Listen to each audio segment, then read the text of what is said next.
across the state of Missouri, you're able to see that the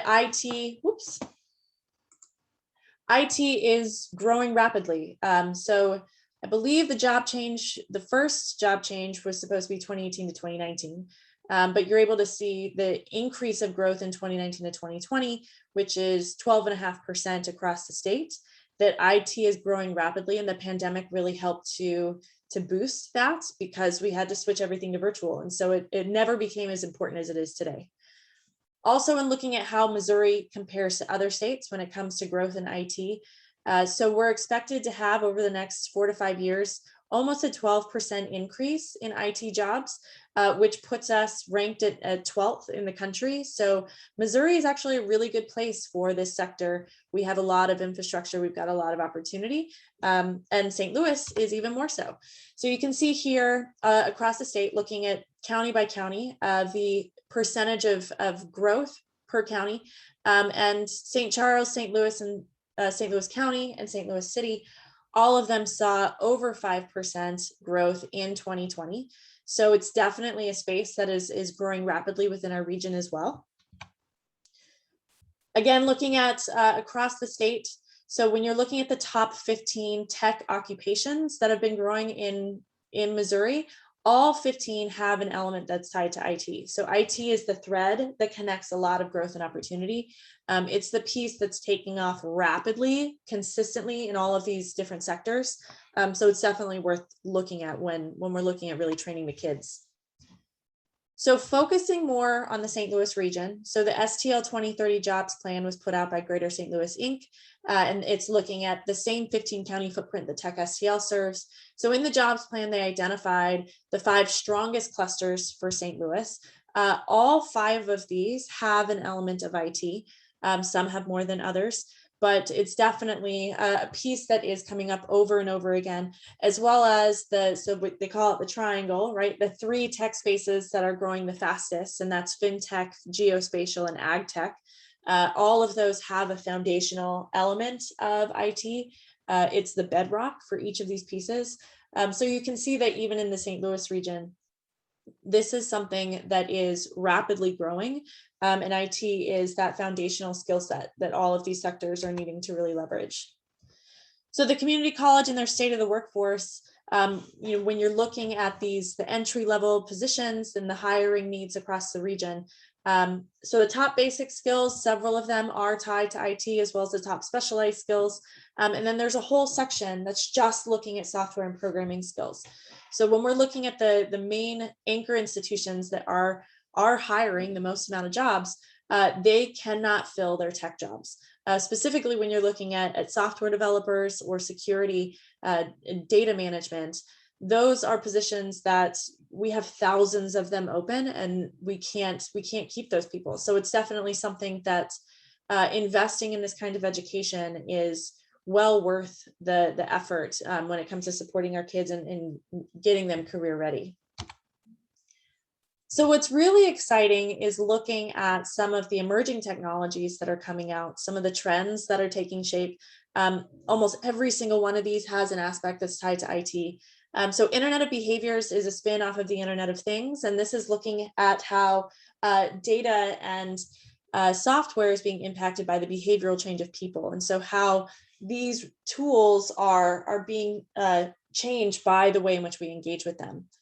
Hyperautomation is also exciting. So this is integrating more of the automation purposes with some of the other advanced technologies, and so how this automation is impacting even the sectors that we looked at with St. Louis.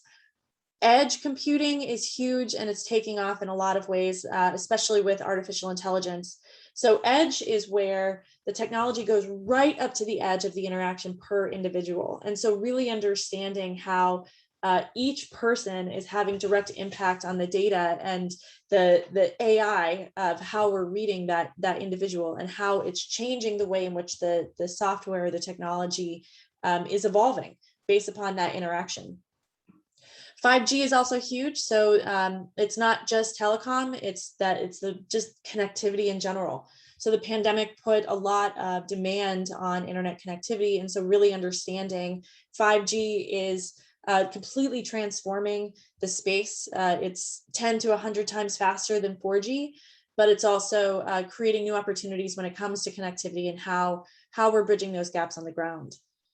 Cybersecurity is already big in St. Louis. We've got a lot of cybersecurity training opportunities, which I'm going to talk about. But cybersecurity mesh is the next iteration of that. And that's where, similar to the edge component of really dropping it down to where it's able to create a mesh security perimeter around the individual or around the business or platforms, that you're able to maintain it more closely tied to that specific data point. So distributed cloud, again, this is the cloud computing with an element of edge, of how you're able to have public cloud services that are tied specifically to geographical locations. So there is a little bit more containment. Augmented reality and virtual reality is super exciting because we've actually got some really cool AR and VR services here. So T-Rex has a great platform that they're opening up, and they're partnering with the area universities. And so that's looking at the computer generated environments and how we're able to create full simulation experiences through augmented reality and virtual reality.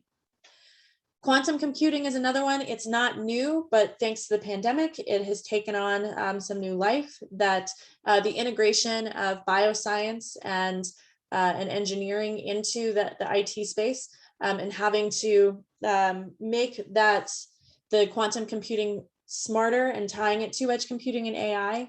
So where we are able to run parallel to some of these science challenges, physics challenges that are coming out. Total experience is bringing that UX, UI, the full immersive experience into customer experience, user experience, employee experience, of how we're bringing technology more into these spaces and making it more dynamic and how we're engaging with them. And then blockchain, I mean, that's one that everybody's heard about, but it's more than just cryptocurrency. So blockchain is all about decentralizing the transaction and building more of a global network that keeps a digital ledger, as well as provides more additional security around purchases and transaction around that data.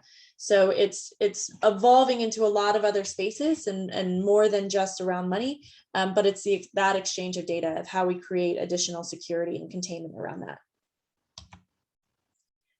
So what's really exciting when it comes to training around these pieces, right? There's so many things on the forefront, and especially those emerging technologies, like those are the spaces that our kids are going to be working in.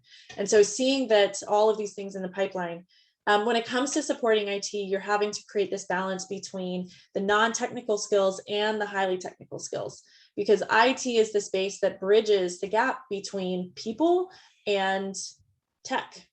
And so having to really learn not only the professional side of being part of the business, part of the company, the professional experience, but also, how you interact with people and responses, understanding user engagement, understanding behavioral trends, and how then these technical skills are able to bridge into those spaces.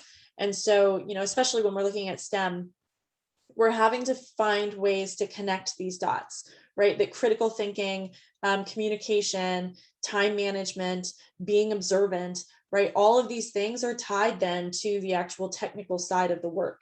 That developers are none of this work can be done in a vacuum.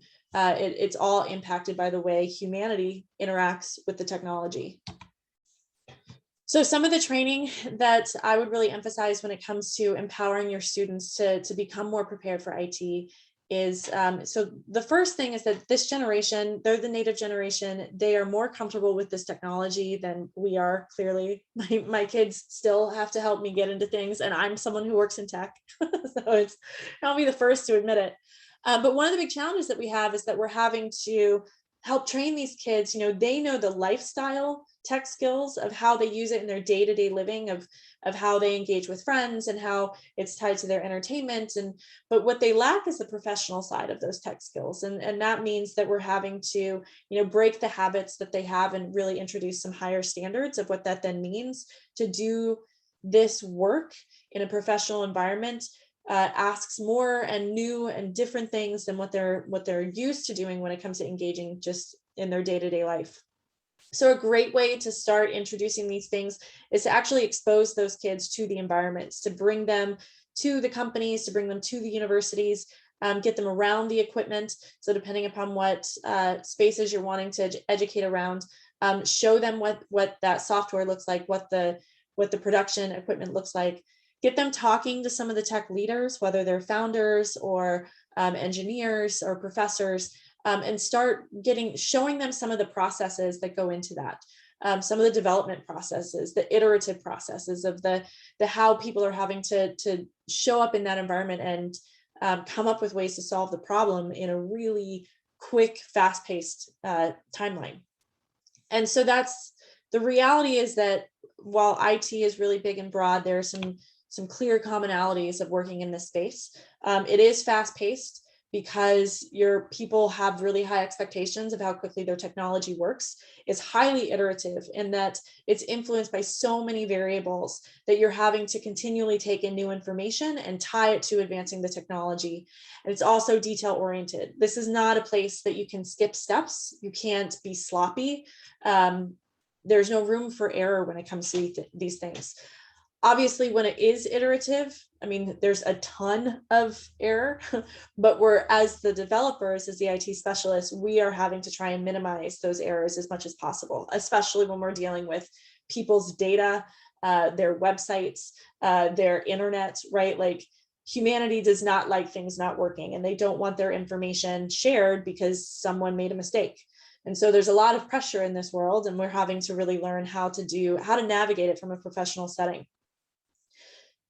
It also, when you're looking at the tech skills, you're also having to look at the tech mindset that goes with this. So the kinds of people who really thrive in the IT space are people who are naturally curious, that they're willing to step into the problem of the day and figure out the best way to solve that problem and use every available resource that they can in order to figure it out.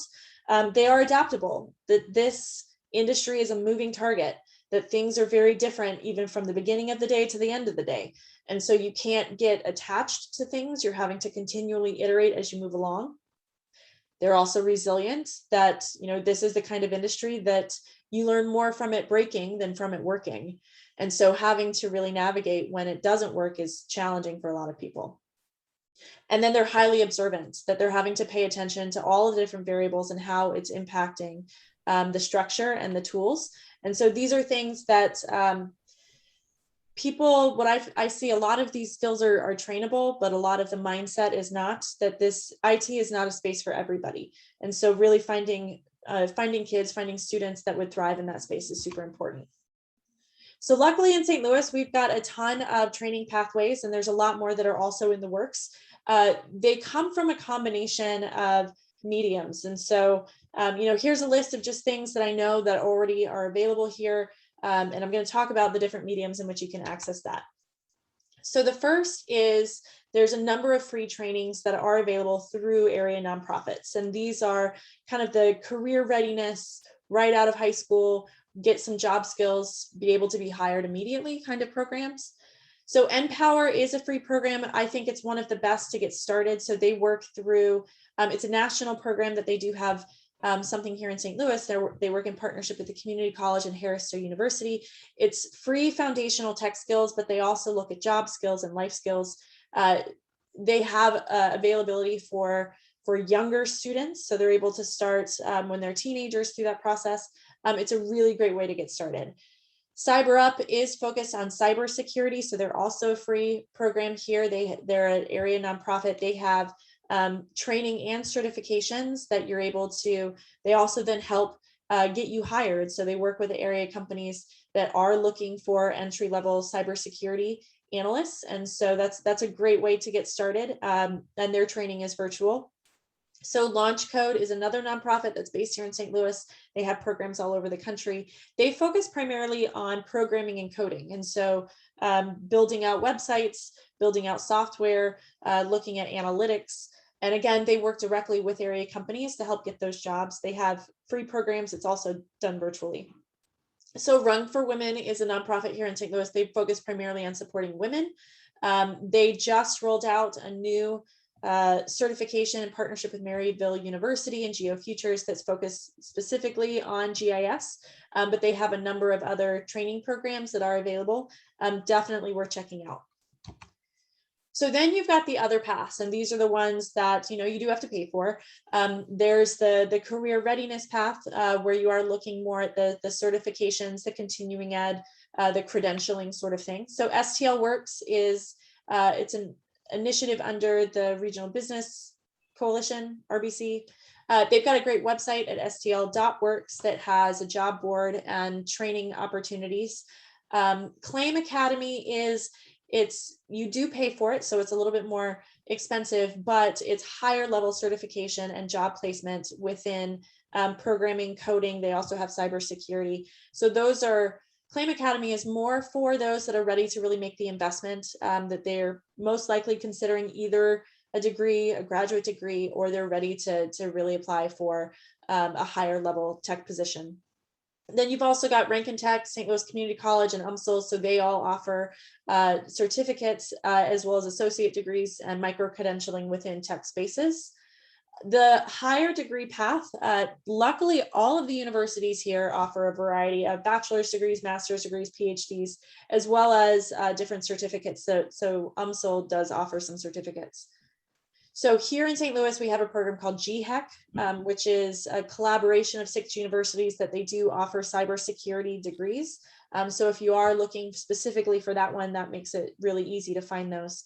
GeoFutures is also in the process of building out a more comprehensive roadmap with the universities and the community colleges around degrees and programs within GIS and data and within that space. So that's also being developed. What the STEM STL, they have a great downloadable material that has some specific degree programs within all of these universities that I highly recommend checking out. The reality is that this is something that's being actively worked on. So Tech STL was created in order to help bridge the gap in getting this data more readily available, in partnering with the higher education institutions, as well as the public schools, the workforce development boards, the businesses, the anchor institutions, all of these players that really help build out this whole ecosystem. So one of the things that we're doing is we are launching a tech council that will help bring together all of these players to really understand where there are needs and how we address those needs. So there will be subcommittees on education and tech talent, on business development, resource access, as well as government partnerships. So that's something that'll be rolling out in 2022. We're also actively working on better building out this workforce development pipeline and making this information more readily available so that teachers are able to more quickly find the programs that are available in St. Louis and how to get the kids in there.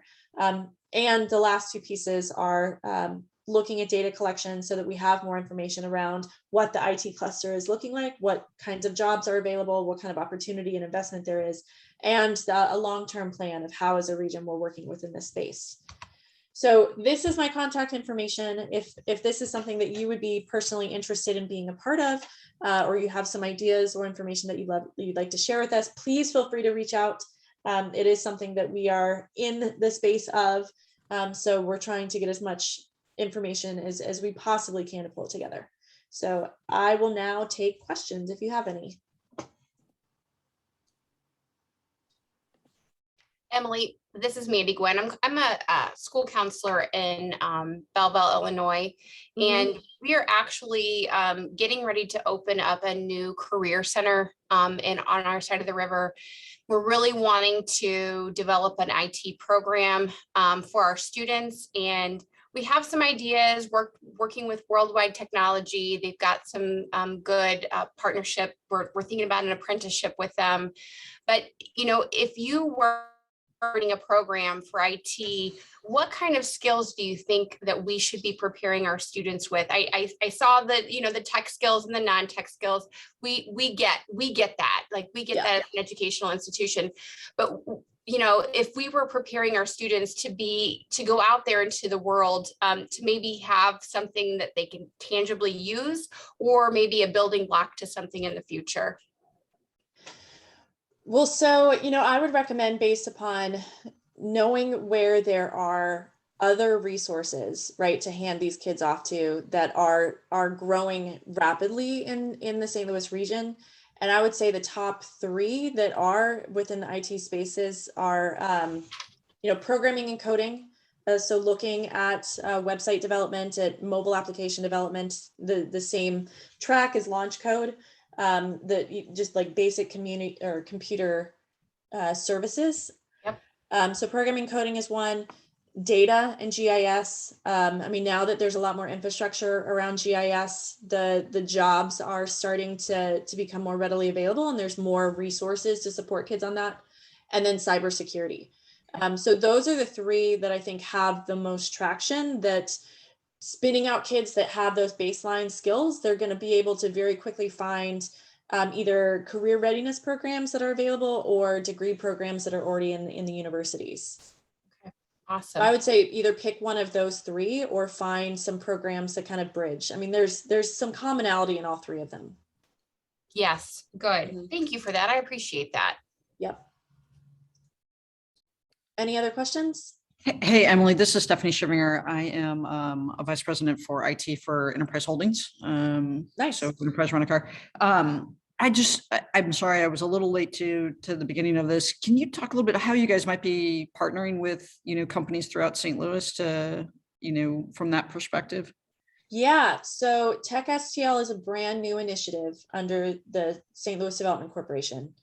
And so part of what we're doing is, so we're launching a tech council, and that will help give us a lot of the infrastructure. So under the subcommittees, we're able to engage directly with the small businesses and entrepreneurship space, as well as the anchor corporations, and the universities, workforce development, government agencies, right? So a tech council makes it much easier for us to be able to facilitate all of these parties, collect data, and better understand how to address some of the infrastructure gaps.